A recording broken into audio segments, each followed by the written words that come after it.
जय हिंद, वंदे मातरम। स्वागत है आपका teaching pro Amit sir YouTube channel पर। दोस्तों, आज की इस क्लास में हम बात करेंगे 26 फरवरी के करंट अफेयर के बारे में। यह क्लास होगी वो एग्जाम की दृष्टि से बहुत ही महत्वपूर्ण होगी। तो आइए दोस्तों, आज की क्लास को प्रारंभ करते हैं। इसमें सबसे पहले क्वेश्चन नंबर फर्स्ट देखते हैं। क्वेश्चन नंबर फर्स्ट में दिया है कि हाल ही में अफ्रीकी महाद्वीप के किस देश में एनाफिलीज स्टेफेंसी घातक मलेरिया प्रजाति के संक्रमण की जानकारी प्राप्त हुई है। तो यहाँ से हम कह सकते हैं कि हाल ही में अफ्रीका महाद्वीप के केन्या देश में एनाफिलीज स्टेफेंसी घातक मलेरिया प्रजाति के संक्रमण की जानकारी प्राप्त हुई है। तो यहाँ से हम कह सकते हैं कि क्वेश्चन नंबर फर्स्ट का आंसर होगा ऑप्शन ए, केन्या। आइए दोस्तों, इससे संबंधित कुछ महत्वपूर्ण पॉइंट देखते हैं कि मलेरिया रोग का रोग कारक होता है वो प्लाज्मोडियम प्रोटोजोआ होता है। मलेरिया रोग का रोग कारक क्या होता है?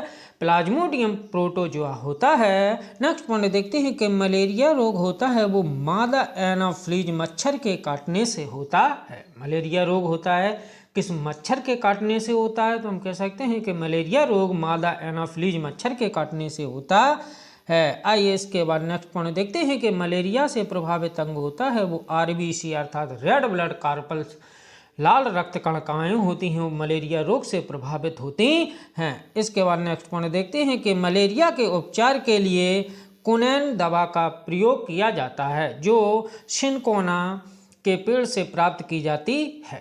तो यहाँ से हम कह सकते हैं कि मलेरिया के उपचार के लिए कुनैन दवा सिनकोना के वृक्ष से प्राप्त होती है। इसका उपयोग होता है वो मलेरिया के उपचार के लिए किया जाता है। नेक्स्ट पॉइंट देखते हैं कि हाल ही में अफ्रीका के केन्या देश में एनाफिलीज स्टेफेंसी घातक बीमारी का पता चला है।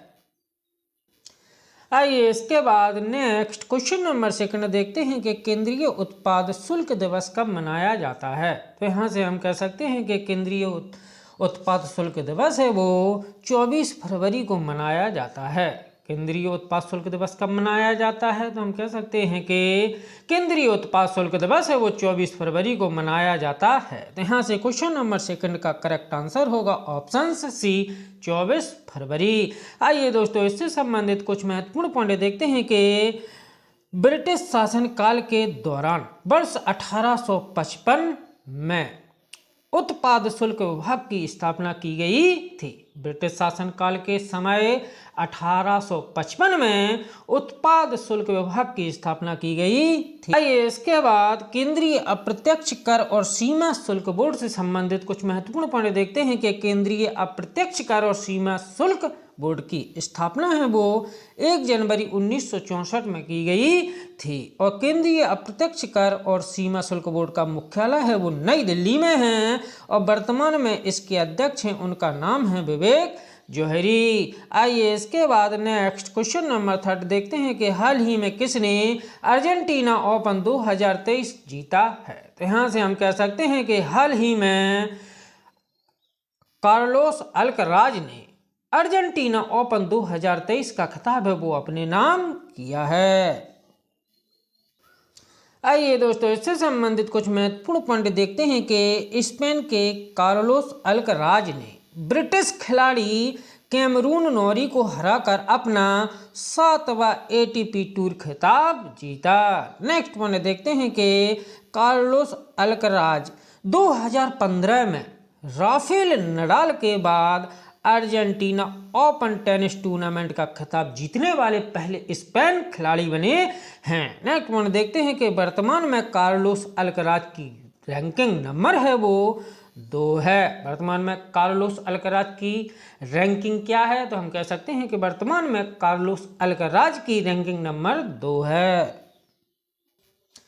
आइए इसके बाद नेक्स्ट क्वेश्चन नंबर 4 देखते हैं कि राष्ट्रपति द्रौपदी मुर्मू ने 2019, 2020 और 2021 के लिए कितने कलाकारों को संगीत नाटक अकादमी पुरस्कार से सम्मानित किया है? तो यहाँ से हम कह सकते हैं कि राष्ट्रपति द्रौपदी मुर्मू ने 2019, 20 और 21 के लिए कुल 128 कलाकारों को संगीत नाटक अकादमी पुरस्कार से सम्मानित किया है? तो यहाँ से हम कह सकते हैं कि क्वेश्चन नंबर 4 का आंसर होगा ऑप्शन सी 128। आइए इससे संबंधित कुछ महत्वपूर्ण पॉइंट देखते हैं कि राष्ट्रपति द्रौपदी मुर्मू ने नई दिल्ली में वर्ष 2019, 2020 और 2021 के लिए संगीत नाटक अकादमी फेलोशिप पुरस्कार और संगीत नाटक अकादमी पुरस्कार प्रदान किए हैं। आइए इसके बाद नेक्स्ट पॉइंट देखते हैं कि प्रदर्शन कला के क्षेत्र में 8 व्यक्तियों को संगीत नाटक अकादमी फेलोशिप से सम्मानित किया गया है, जबकि संगीत, नृत्य, रंगमंच, पारंपरिक और लोक क्षेत्र के लिए 128 कलाकारों को संगीत नाटक अकादमी पुरस्कार से सम्मानित किया गया है। इसके बाद नेक्स्ट पॉइंट देखते हैं कि संगीत नाटक अकादमी की स्थापना है वो वर्ष 1952 में शिक्षा मंत्रालय द्वारा की गई थी। नेक्स्ट पॉइंट देखते हैं कि संगीत नाटक अकादमी फेलोशिप पुरस्कार में 3 लाख की राशि है वो प्रदान की गई। जो संगीत नाटक अकादमी फेलोशिप पुरस्कार है उसमें 3 लाख रुपए की राशि है वो प्रदान की गई, जबकि संगीत नाटक अकादमी पुरस्कार में 1 लाख रुपए की राशि प्रदान की गई। आइए इसके बाद नेक्स्ट क्वेश्चन नंबर 5 देखते हैं कि अंतर्राष्ट्रीय मातृभाषा पुरस्कार से किसे सम्मानित किया गया है? तो यहाँ से हम कह सकते हैं कि अंतर्राष्ट्रीय मातृभाषा पुरस्कार से डॉक्टर महेंद्र कुमार मिश्रा को पुरस्कृत किया गया है। तो यहाँ से हम कह सकते हैं कि क्वेश्चन नंबर 5 का करेक्ट आंसर होगा option D, doctor Mahendra Kumar Mishra. आइए इससे संबंधित कुछ महत्वपूर्ण पॉइंट देखते हैं कि डॉक्टर महेंद्र कुमार मिश्रा को बांग्लादेश की प्रधानमंत्री शेख हसीना ने बांग्लादेश के ढाका में अंतर्राष्ट्रीय मातृभाषा पुरस्कार से सम्मानित किया।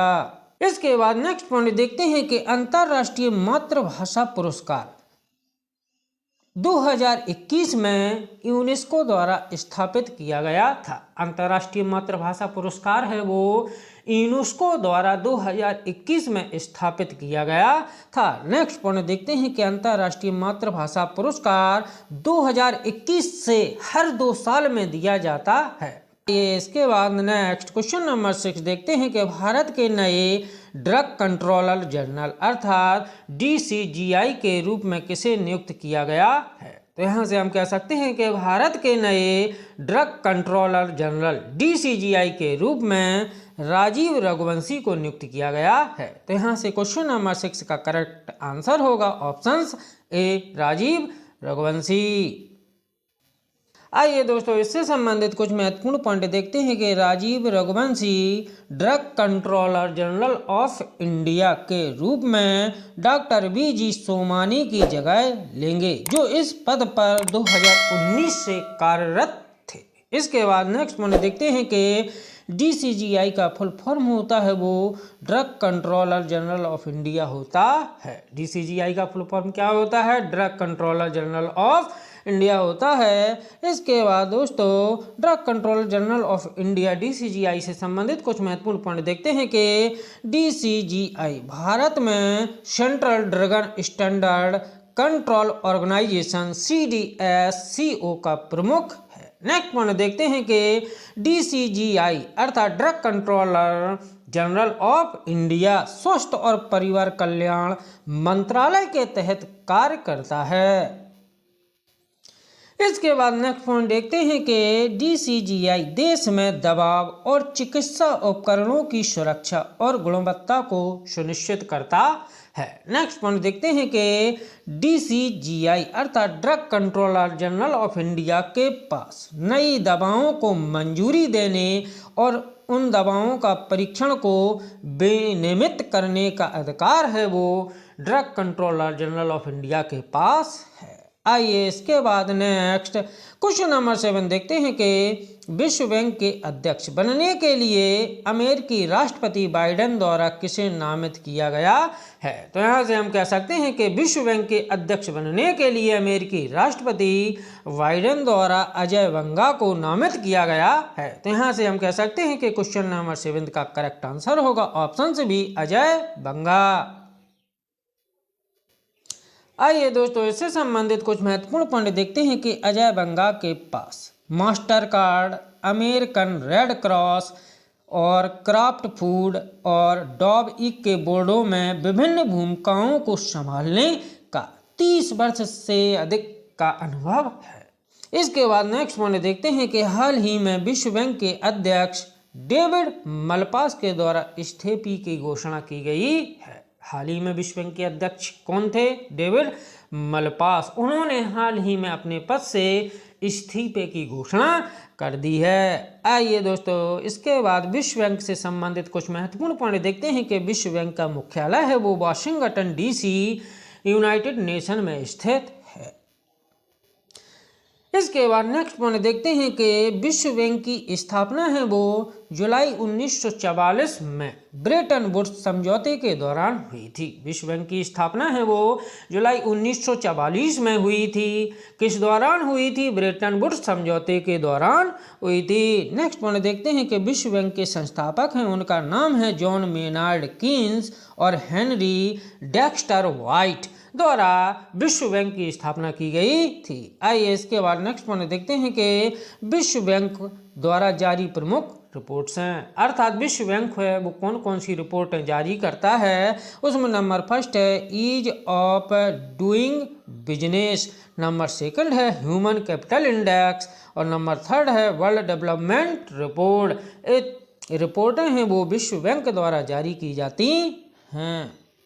आइए इसके बाद नेक्स्ट क्वेश्चन नंबर 8 देखते हैं कि राजस्थान में लक्खी मेला 2023 का आयोजन कहाँ किया जा रहा है। यहाँ से हम कह सकते हैं कि राजस्थान में लक्खी मेला 2023 का आयोजन है वो सीकर जिला में किया जा रहा है। कहाँ पर किया जा रहा है? सीकर में किया जा रहा है। तो यहाँ से क्वेश्चन नंबर 8 का करेक्ट आंसर होगा ऑप्शन डी, सीकर। आइए दोस्तों, इससे संबंधित कुछ महत्वपूर्ण पॉइंट देखते हैं कि राजस्थान के सीकर जिले में खाटू श्याम जी का मेला का आयोजन है वो 22 फरवरी से 4 मार्च तक किया जाएगा। राजस्थान के सीकर जिले में खाटू श्याम जी का मेला अर्थात लक्खी मेला का आयोजन है वो 22 फरवरी से 4 मार्च तक किया जाएगा।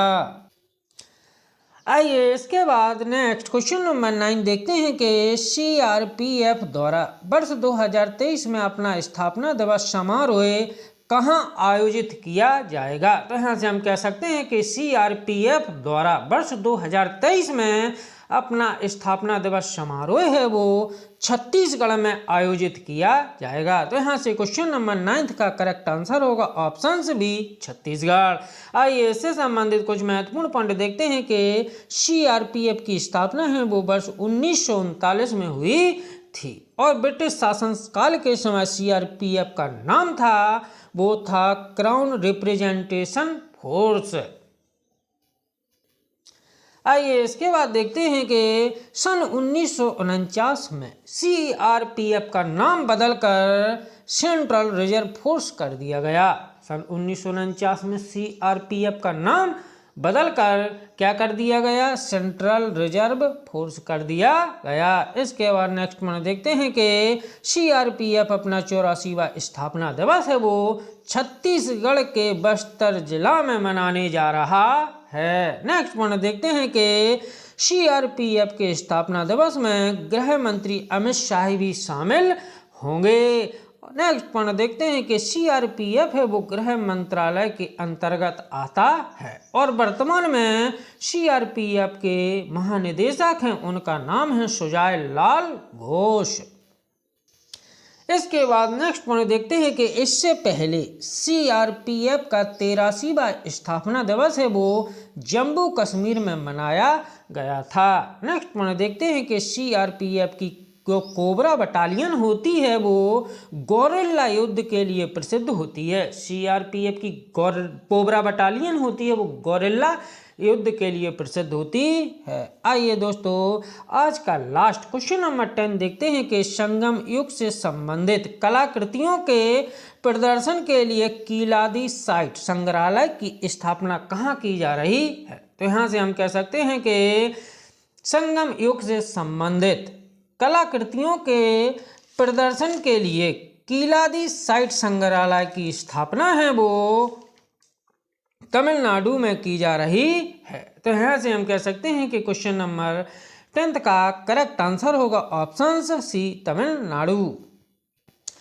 आइए इससे संबंधित कुछ महत्वपूर्ण पॉइंट देखते हैं कि संगम युग क्या है। तो तमिल कवियों के युग को संगम युग कहा जाता है और संगम साहित्य है वो तमिल कवियों के साहित्य को संगम साहित्य कहा जाता है, अर्थात तमिल कवियों के युग को संगम युग और तमिल कवियों के साहित्य को संगम साहित्य कहा जाता है। नेक्स्ट पॉइंट देखते हैं कि संगम युग से प्राप्त कलाकृतियों के लिए कीलादी साइट संग्रहालय का निर्माण है वो तमिलनाडु के शिवगंगा जिला में इसका निर्माण हो रहा है। नेक्स्ट पॉइंट देखते हैं कि संगम युग का निर्माण है वो ASI द्वारा किया जाएगा। संगम युग का निर्माण किसके द्वारा किया जाएगा? तो हम कह सकते हैं कि संगम युग का निर्माण है वो ASI द्वारा किया जाएगा, अर्थात ASI archaeological survey of India. आइए इसके बाद आर्कियोलॉजिकल सर्वे ऑफ इंडिया से संबंधित कुछ महत्वपूर्ण पॉइंट देखते हैं कि आर्कियोलॉजिकल सर्वे ऑफ इंडिया के जनक हैं, उनका नाम है अलेक्जेंडर कनिंघम और इसका मुख्यालय है वो कोलकाता में स्थित है। और वर्तमान में आर्कियोलॉजिकल सर्वे ऑफ इंडिया के वर्तमान अध्यक्ष हैं, उनका नाम है विद्यावती। आइए दोस्तों, आपके लिए आज का सवाल ये रहा कि भारतीय मुक्केबाजी टीम के नए विदेशी कोच कौन बने हैं। आपको इस क्वेश्चन का आंसर है वो कमेंट बॉक्स में कमेंट करके बताना है। यदि दोस्तों वीडियो अच्छा लगे तो वीडियो को लाइक और चैनल को सब्सक्राइब करना ना भूलें। जय हिंद, जय भारत।